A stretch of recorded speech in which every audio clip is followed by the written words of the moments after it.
गुरु ब्रह्मा गुरु विष्णु गुरुदेव महेश्वरो गुरुरेव परम ब्रह्म तस्मै श्री गुरवे नमः। জয় গুরু। পরম দয়াল যুগপুরুষোত্তম শ্রী শ্রী ঠাকুর অনুকূল চন্দ্রের রাতুল চরণে জানাই শতকোটি প্রণাম। ঠাকুর পরিবারের সকল সদস্যদের চরণে জানাই শতকোটি প্রণাম। আর আপনাদের সকলকে জানাই রানন্দিত জয়গুরু। আগামী 8ই মার্চ শুক্রবার মহাশিবরাত্রি।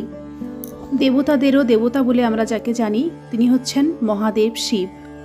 কে এই শিব? এই শিব ঠাকুরের ব্যাখ্যা করতে গিয়ে শ্রী শ্রী ঠাকুর বলেছেন যে শিব শব্দটির মানেই হচ্ছে মঙ্গল। তাই যিনি পরম মঙ্গলময়, যিনি নিখিল ক্ষেম ও বিধাতা, তিনিই শিব। আবার শিব শব্দের উৎপত্তি শি ধাতু অর্থাৎ শয়ন থেকে। তার মানে সবাই এবং সব কিছুর মধ্যে যার শায়িত বা অধিষ্ঠিত রয়েছেন যিনি, তিনি সবার আশ্রয়। মঙ্গলকে আশ্রয় না করে বাঁচতে পারে কে? তাই শিব সবারই আশ্রয়স্থল। তার আরেক নাম শম্ভু।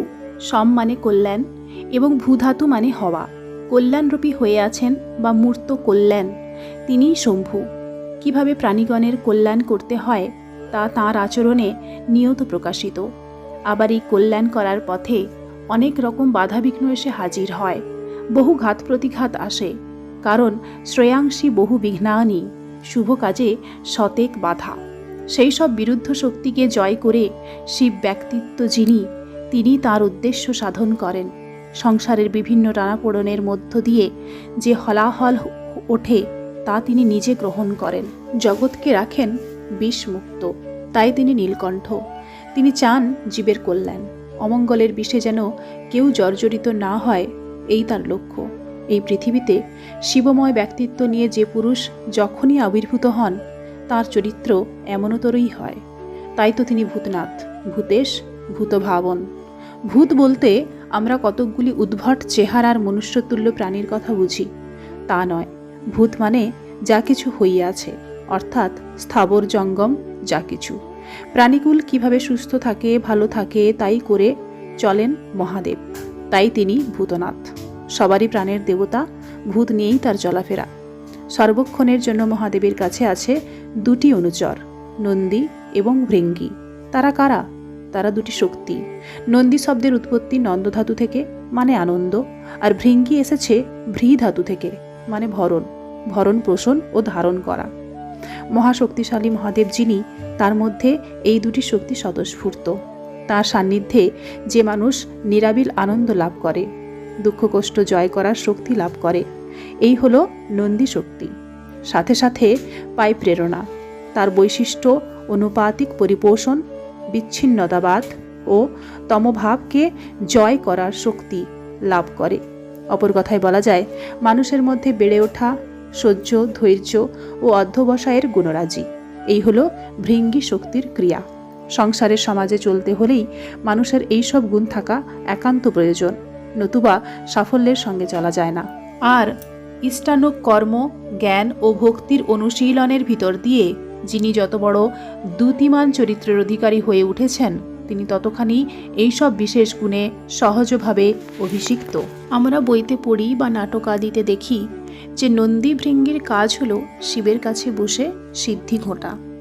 সিদ্ধি ঘুঁটে ভালো মতো মিশিয়ে নিয়ে তারা পরমানন্দে তা পান করছে, আবার শিবের জন্য তৈরি করেও দিচ্ছে। ব্যাপারটা যেন কোনো মাদকদ্রব্য খাওয়ার মতো। ভাঙকেও সিদ্ধি বলা হয়। নন্দী ভৃঙ্গী দুই অনুচর মিলে যা ঘাটাচ্ছে তা যেন ওই গাঁজা ভাঙের মতোই কিছু নেশার বস্তু। কিন্তু যে মহাদেব মহামায়া পার্বতীর স্বামী, কার্তিক গণেশ যার বরপুত্র, লক্ষ্মী সরস্বতীর মতো সর্বসুলক্ষণা কন্যা যার, তিনি কি সাধারণ নেশাখোরের মতো ভাঙখোর হয়ে দিন কাটান? বিবেচনা কি বলে? যুগপুরুষ শ্রী শ্রী ঠাকুর অনুকূলচন্দ্র বললেন যে এই সিদ্ধি কোনো মাদক দ্রব্যের নেশা নয়, এ হলো কর্মকৃতার্থ হওয়ার পরমানন্দ তথা আত্মপ্রসাদ। নন্দী আনন্দ দাময়ী শক্তি ও ভৃঙ্গী ভরণ পোষণকারী শক্তি। দুয়ের বিহিত ব্যবহার ও অনুশীলনের ভিতর দিয়েই জেগে ওঠে সিদ্ধির সৌন্দর্য। আর প্রকৃত শিব ব্যক্তিত্বই হন সিদ্ধির উৎস। শিব চরিত্রই সিদ্ধির আনন্দ উপভোগ করে। তাই কবি ভারতচন্দ্র মহাদেবের গুণকীর্তন প্রসঙ্গে মহামায়ার মুখ দিয়ে বলিয়েছেন, অতি বড় বৃদ্ধপতি সিদ্ধিতে নিপুণ। সর্বযুগের সর্বসিদ্ধির অধিপতি মহাদেব। তাই তার আর এক নাম যোগীশ্বর বা যোগেশ্বর। সকল বোধ, দর্শন ও জ্ঞান তাঁর অধিগত। সেই জন্য তার অপর নাম পশুপতি, অর্থাৎ জ্ঞান ও দর্শনের অধিপতি। পশু বলতে আমরা সাধারণত বুঝি কোনো জন্তু বা কোনো ইতর প্রাণী, কিন্তু পশু শব্দের আর একটি ব্যুৎপত্তি আছে।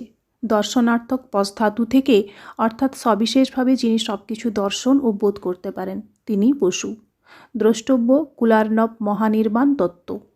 সেই জন্যে শিবের পশুপতি নামের মধ্যেকার পশু শব্দটি সাধারণত চলিত অর্থে নয়, বরং প্রজ্ঞাবান ব্যক্তিত্বের বিশিষ্ট অর্থে প্রযুক্ত। শিব পূজায় বেলপাতা অপরিহার্য। বিল্বপত্র শিবের এত প্রিয় কেন? কারণ বেল, বেলপাতা, বেলের শিকড়, ছাল, কুঁড়ি প্রত্যেকটারই ভেষজ গুণ অসীম। বিভিন্ন অসুখে এগুলির বিভিন্ন প্রক্রিয়ায় প্রয়োগ হয়ে থাকে। চরক, সুশ্রুত ও অন্যান্য কবিরাজি গ্রন্থে এ বিষয়ে বিশদভাবে লেখা আছে। বিহিত মাত্রায় এগুলি ব্যবহার করলে জ্বর, বাত, উদরঘটিত পীড়া প্রভৃতি বহু রোগীর উপশম হয়। এইসব কারণে বিল্বপত্রে শিব অতি তুষ্ট হন। সুস্থ দেহ ও মন নিয়ে কিভাবে স্বপরিবেশে বেঁচে থাকা যায় সে চলার কৌশল শিবের অধিগত। তাই তার অপর নাম বৈদ্যনাথ। বৈদ্যনাথ শব্দের উৎপত্তি বিদ্ধাতু থেকে, অর্থ অস্তিত্ব বা বর্তমান থাকা। বৈদ্য তিনি, যিনি বিদ্যমানতার মার্কজগুলি জানেন। সত্যাঘাতী, যা জীবনকে অসুস্থ ও ত্রস্ত করে তোলে, তার কারণ অপসারণ করে জীবনকে সুস্থ ও স্বস্থ করে তোলার তুক জানেন। বৈদ্যদের প্রভু যিনি, তিনি বৈদ্যনাথ। মঙ্গলময় শিবের মধ্যে বৈদ্যনাথত্ব শত উৎসারিত থাকে। মহাদেব বৃষবাহন। বৃষ হল ধর্মের প্রতীক। বৃষ হি ভগবান ধর্ম আগম। সে চতুষ্পদ। কথিত আছে ধর্ম যখন চতুষ্পদ তখনই সে পূর্ণ মহিমায় বিকশিত। তার মানে জীবনের প্রতিটি ক্ষেত্রেই তা অভিব্যক্ত। এখানে বৃষ সেই পরিপূর্ণ ধর্মের প্রতীক। আর মুহূর্ত মঙ্গল অর্থাৎ শিব যিনি, তিনি সেই পরিপূর্ণ ধর্মের উপর প্রতিষ্ঠিত। তার চলা, বলা, করা, ভাবা সবই ধর্মাশ্রয়ী।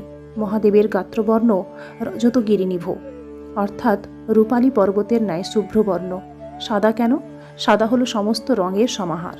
সমস্ত বর্ণ, সকল বিভিন্নতা তার মধ্যে এসে সমন্বয় লাভ করেছে। সকল তত্ত্ব ও তথ্যের সার্থক সমাহার তিনি। তারই প্রতীক ওই শ্বেতবর্ণ। মহাদেবের কণ্ঠে সাপের মালা, তাই তার আরেক নাম ফণীভূষণ। গলায় এই সাপের অস্তিত্বকে নানা জনে নানা দিক দিয়ে ব্যাখ্যা করেছেন, কিন্তু পরমদয়াল শ্রী শ্রী ঠাকুরের কাছে আমরা জেনেছি ওই সাপ হলো সাপের মতো খল হিংস্র ব্যক্তির প্রতীক। সমাজে সাপের মতো চরিত্রবালা লোক ঢের আছে। মহাদেব তাদের প্রেমে বশীভূত করে কাছে রেখে দেন, যাতে তারা বাইরে যে বৃহত্তর সমাজের ক্ষতি করতে না পারে। আবার তাদের ভিতরেও যে সত্তাপ্রীতি আছে তা উস্কে দিয়ে ওই অমনতরদের দ্বারা লোকমঙ্গল যতটুকু করানো সম্ভব তাও করিয়ে নেন। এই হলো শিবভাবের বৈশিষ্ট্য। তিনি যে ভূতপতি, ভূতেশ্বর, কাকে বাদ দেবেন তিনি? তার রাজত্বের বাইরে তো কেউ নেই, কিছু নেই। বিশ্ব দুনিয়ার যারা কপট কুটিল তাদেরও তিনি ফেলে দেন না। কুশল কৌশলী সুনিয়ন্ত্রণের ভিতর দিয়ে তাদের অন্তরে নিষ্ঠা, আনুগত্য, কৃতি সম্বেগের চেতনা জাগ্রত করে তাদিগকে শ্রেয় প্রবুদ্ধ করে তোলেন। সমস্ত অসৎকে তিনি সতে এবং সমস্ত অশুভকে শুভে নিয়ন্ত্রিত করেন। মহাদেবের পরিধানে ব্যাঘ্র চর্ম। তার কারণ ব্যাঘ্র হল সাহসী, বীর্যবান অথচ কৌশলী প্রাণী। ব্যাঘ্র চর্ম ওই গুণগুলোর দ্যোতক। লোকপালন ক্রিয়ায় সাহস, শৌর্য ও কুশলতার প্রয়োজন হয় প্রতি পদে। তাই ওই গুণগুলো শিবচরিত্রের সহজ সম্পদ। মহাদেবের মস্তকে চন্দ্রের একটি অংশের অধিষ্ঠান, তাই তার আরেক নাম চন্দ্রেশ্বর। চন্দ্রের স্থান মহাদেবের মস্তকে, কারণ পৃথিবীতে জীবন প্রবাহ সচল রাখতে চন্দ্রের ক্রিয়া অপরিসীম। চন্দ্রের তেজে পৃথিবীর ঔষধি সমূহ পরিপুষ্ট হয়। চন্দ্রের আকর্ষণে সমুদ্রে জোয়ার ভাটার সৃষ্টি হয়, ফলে মাটি উর্বরা থাকে, শস্যাদি উৎপন্ন হয়। জীবনের পক্ষে এমনতর প্রয়োজনীয় যে চন্দ্র, মহাদেব তাকে স্থিরভূষণ করে রেখেছেন। মঙ্গল মানেই তো জীবন বৃদ্ধি, যাতে উচ্ছল হয়ে চলে। জীবন বৃদ্ধির অনুপূরক বা সহায়ক যা সবকিছুই শিবের বিভূতির অঙ্গ। ত্রিশূল তার অস্ত্র, নিয়ত শোভা পায় তাঁর শ্রীহস্তে, তাই তিনি শূলপাণি। এই ত্রিশূল মহাদেব ব্যবহার করেন দুষ্ট দানব বধে, অর্থাৎ যে শক্তি জীবজগতের বাঁচা বাড়ার অন্তরায় তাকে তিনি ত্রিশূল দ্বারা বিনাশ করেন। ওই অস্ত্র পরম মঙ্গলময়, যিনি তার সত্তা সংরক্ষণী অসৎ নিরোধী মহাশক্তির প্রতীক। ত্রিশূলের 3টি ফলা। এই 3 ফলার ব্যাখ্যা প্রসঙ্গে কেউ বলেন এর দ্বারা শত রজতম 3 গুণকেই বোঝাচ্ছে। 3টি গুণই মহাদেবের করায়ত্ত। তিনি কোনটির দ্বারা অভিভূত হন? লোকপালনের জন্য যখন যে গুণটি দরকার তিনি তার ব্যবহার করে থাকেন। কারো মতে ত্রিশূলের 3টি ফলা সৃষ্টি, স্থিতি, প্রলয়ের দ্যোতক। তাই যেমন তিনি ভূতভাবন ভূতপতি, তেমনি আবার সংহারকারী রুদ্রও বটে। ত্রিশূলের সঙ্গেই থাকে শিবের নিত্যসাথী ডমরু। ডমরু ধারণ করেন বলে তার আরেক নাম ডমরুধারী। ডমরুধর তাৎপর্য কি? ডমরু হলো শব্দের প্রতীক। ডমরু বাজালে গুরু গুরু বা গুমগুম করে আওয়াজ হয়। সেই আওয়াজ হলো প্রথম স্বর। তা থেকে বর্ণমালার উদ্ভব। কথিত আছে সংস্কৃত ব্যাকরণ প্রণেতা মহামুনি পাণিনি ছিলেন শিবভক্ত। একসময় তিনি শিবের আরাধনা করেছিলেন। তখন মহাদেব তার সম্মুখে আবির্ভূত হয়ে নবপঞ্চবার অর্থাৎ 45 বার ডমরু ধ্বনি করলেন। এক একবারে এক এক রকম শব্দ উত্থিত হলো। সেই শব্দরাজি হচ্ছে স্বর ও ব্যঞ্জন বর্ণ। ওইগুলো আবির্ভূত হয় সূত্রাকারে। সূত্রগুলি এই রকম: ওইয়ুন, রিল্লিক, কপয়, হল ইত্যাদি। শিবকৃপায় এগুলি লাভ করলেন বলে পাণিনি সূত্রগুলির নাম রাখলেন শিবসূত্র। প্রকৃত তথ্য মনে হয় শিবচিন্তায় এক ধ্যান পরায়ণ হয়ে থাকা ও চলার ভিতর দিয়ে পাণিনির চিত্তে ওই শব্দগুলি ওই আকারে প্রতিভাত হলো।